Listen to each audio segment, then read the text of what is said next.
Um, I don't know. We've been saying all along, and I know it sounds boring, but we prepare, we play, and then we turn the page, and they don't get caught up in the moment. I do feel that that ALDS, we grew up as a team, going to Game 3. The sky was falling in Boston. It seems like all of a sudden, we weren't good, and they put a great game in Game 3, finished the job in Game 4, and come into this environment. It's not easy to win here. This is a place that they feed up the crowd. They're very comfortable here offensively, and to show up today and play the way we did, I'm very proud of them. And these last 2 games with Jackie, the big hits that he's had, have you kind of seen that coming with him in the last couple of weeks? We saw that coming in the middle of the season. We unplugged him from the lineup, and he worked hard to get his swing. Now he's very comfortable. He understands what he has to do. And like I've been saying all along, you don't see too many hard hit balls into the shift anymore. He's hitting the ball in the air. He's going the other way. And I think in the second half, he put his whole game together, defensively, offensively, running the bases. And it's all him. It's credit to him, because at this level, when you're hitting 180 after 2 months, or I think it was 3 months, it's hard. And he kept showing up. He kept working. He kept working his craft, and now you see the results. Johnny, deep center field. Alex, can you first talk about Nate and then talk about Pierce's home run? Nate was outstanding. Like I said, stuff-wise, he's one of the best left in October. His fastball, his cutter. He didn't throw too many breaking balls. I thought he did tomorrow, yeah. But overall, a great outing. He didn't get caught up in the moment either. For him, I know it was a special one. He's from the area, and I bet there's a lot of people that family members in the stands, and for him to be able to slow down the game in the second inning.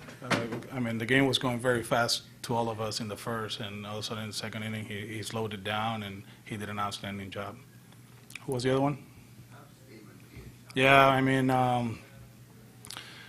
we always talk about him hitting lefties, but he's been putting good at-bats against righties, too.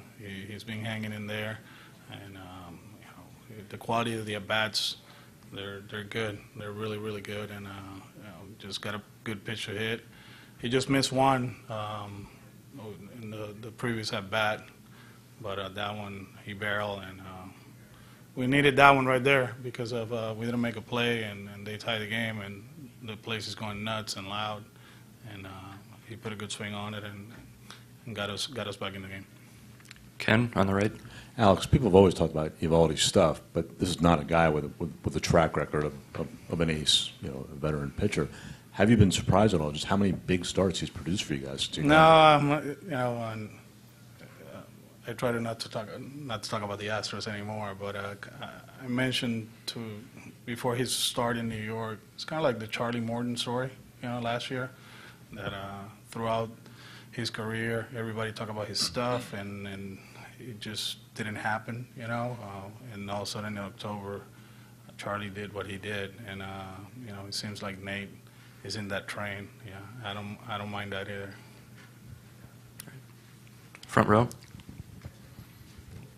Alex, did Steve getting that home run when he got it, how important of a lift was that, given that they had just tied the game? Yeah, whenever you hit the ball out of the ballpark is important, but they just scored, and you could feel the place going nuts, and it's getting loud and louder. So it's not that he took the crowd out of the game, but it gave us confidence, and with Nate on the mound and the guys that we had lined up for tonight, we felt comfortable that we were going to finish the job. Did you have any updates on Sale or Nunez's health situation? Nunez is actually his ankle. It's not his knee. And I think defensively he's been battling as far as like that first step. He hasn't been able to push off. And right before that bat, I really wanted him to get one more at bat against Dallas.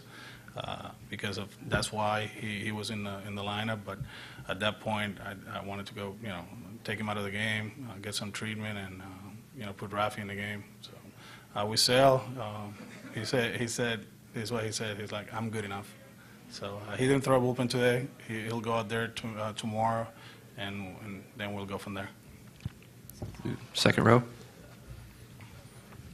Alex, de venir a jugar aquí ante un público hostil, si puedes hablar lo que ha hecho tu equipo fuera de casa. No, se mantienen en el momento. Ellos toda la temporada han sido sumamente consistentes, jugando en escenarios grandes, Yankee Stadium y series grandes a través de la temporada. Y lo más aburrido es que somos consistentes. Lo hacemos todos los días. Llegamos, nos preparamos y jugamos.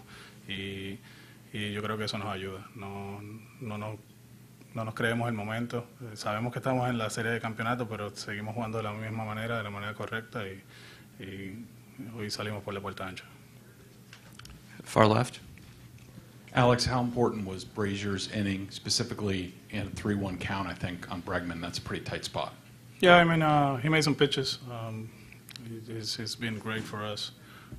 His fastball in the zone plays at this level. I know Alex put a good swing on it on the 3-1 count, but lines it up to center field. Right now, that's a win for us. Even if he barreled it, at least we got him out. I mean, the quality of his at-bats, unreal. But we trust our guys. Coming into October, I know a lot of people, they were questioning our bullpen, but we stayed the course. We knew that Barnesy was going to be healthy, that that Ryan was going to be rested, correct, and obviously the situation with the starters. And even Joe today, he threw the ball well again. Barnesy did too. So we feel good where we're at as a team, especially at the end of the ball game. Scott in the middle. Alex, how much did the team use Bregman's post as bulletin board material? Really more is just mentioning it either today before the game, during the game, after the game. Did you hear anything? No. Nothing? Nothing. And then also on the bullpen, how proud are you overall of their last two games? And do you think they've had a chip on their shoulder at all to kind of prove to the world on the national stage how good they are? I don't know. You got to ask them. But we really don't get caught up on what people think about us outside the clubhouse. We've been very consistent in staying, within those walls. One thing I told him is in training, do not let the circumstances around you dictate who you guys are. And so far, they're taking care of business. Pete on the left. Alex, just to clarify, you think Sale could throw a bullpen tomorrow, then pitch the next day? He'll throw a bullpen tomorrow, and then we go from there. Yeah. Okay. And did you think that Kemp made that catch based on the replays you saw?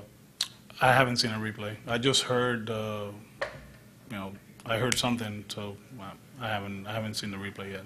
Yeah. Okay. And the I other saw the one, well, in the scoreboard, whatever, and that angle is always good for the home team.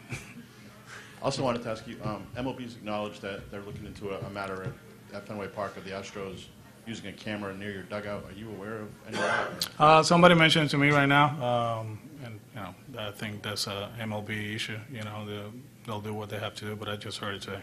Did you have any concerns that signs were being stolen or anything like that? I'm always concerned about that throughout the season. So I mean, we do a good job changing sequences and paying attention to details, and we don't get caught up on the whole paranoia thing of the signs. So we try to slow it down, and if we feel there's something going on, we switch the signs. Did you think there was anything going on in those first two games? No, not that I know. Just a couple more. Buster on the right. Alex, what do you remember about the reaction in the dugout when Bradley's home run goes out? I think I threw my hands up. I mean, it was a weird inning, but everybody was in. We hit for Ian with Brock, and he actually told Joe that the ball hit him. Very honest of his part. And then Mitch, he gets hit, and Jackie, like I said, he's been consistent throughout the season. And as soon as he hit it, we knew that ball was gone. And then, as a manager, you start thinking ahead. Like Barnesy was hot already, so he's coming in. But at the same time, let's get Joe ready so Correa doesn't see him, and then let's get Eddie ready to get the lefties or the pinch hitters. So it's a good feeling. It's actually, it's not easy, but easier to manage up 6 than a one-run game. And happy for Jackie. It's been it was a struggle early in the season, but he's been very consistent at the end. And like I said about Mookie, man, when those guys are smiling, good things are happening to the Red Sox. Time for just two more on the right. ¿Qué significa la victoria, Alex? Y también, ¿qué dimensión toma el haberle caído al que se supone es el cerrador y el stopper que tiene el equipo de los Astros? No, quizás una noche mala de Osuna y una noche buena para nosotros. Solamente un juego. Lo único que nos garantiza es que hay un juego 6 por lo menos y regresamos a la casa. Así que pasar la página hoy, prepararnos para mañana. Charlie Morton es tremendo lanzador.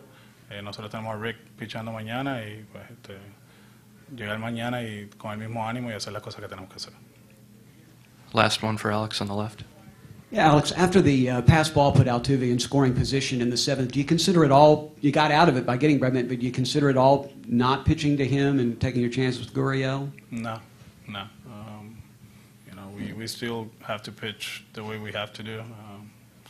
There's going to be certain situations that we're going to walk people, but I'm a big believer that when you walk somebody, it's more traffic. And Yuli Gurriel, he's a good hitter too. And I think he hit like 500 almost with men in scoring position this season. So there's a reason he's sitting behind Alex, and I respect Yuli too. So we made a pitch, we got him out, and we move on. Thanks, Have a good Alex. night. Have a good night.